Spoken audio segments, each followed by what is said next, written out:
காலையில் அறக்க பறக்க எந்திரிச்சு எல்லா வேலையும் செஞ்சு எல்லாரையும் தாட்டி விட்டுட்டு ஒரு 10 நிமிஷம் ஃபோன் பார்க்கலான்னு ஒரு 10-11 மணிக்கு ஃபோன் எடுத்து இந்த இன்ஸ்டாகிராம்குள்ளே போனால் டைம் எப்படி போகுதுன்னே தெரியாது. ஃபோனை கீழே வைக்கிறப்ப மணி 12:30 இருக்கும், இல்லைன்னா 1 மணியாக இருக்கும். இல்லை ரீசன்ட் டைம்ஸில் ஒரு சின்ன ஹாபி ஸ்டார்ட் ஆகிருக்கு. யாரோ எவரோ போடுற ரீல்ஸ்க்கோ ஸ்டோரிக்கோ வந்து நம்ம படிக்கிறப்பவே இங்கே கண்ணிலேருந்து தண்ணி வந்துடும் போல். இப்போல்லாம் அது ஒரு ஹாபியாக மாறிட்டு வருது. நான் மட்டும்தான் அந்த மாதிரியா, இல்லை நீங்களும் இந்த மாதிரி ஸ்டோரி ரீல்ஸ்லாம் பார்க்குறப்ப உங்களுக்குள்ளே ஏதாவது மாற்றம் ஏற்பட்டு கலங்கியிருக்கான்னு மறக்காம கமெண்ட்ல சொல்லுங்க.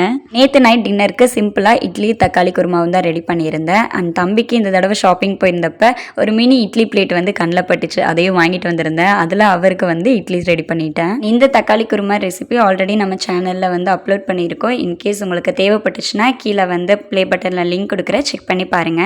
இந்த மினி இட்லியும் பார்த்தீங்கன்னா நல்லா வந்திருந்தது. பட் பிளேட் இன்னொரு சைஸ் பெருசு கூட வாங்கியிருக்கலாம்னு நினைக்கிறேன். ரொம்ப சின்னதாக இருந்தது. ஃபைனலாக வந்து சூப்பராக இட்லி குழம்பெல்லாம் வச்சு டின்னர் முடிச்சாச்சு.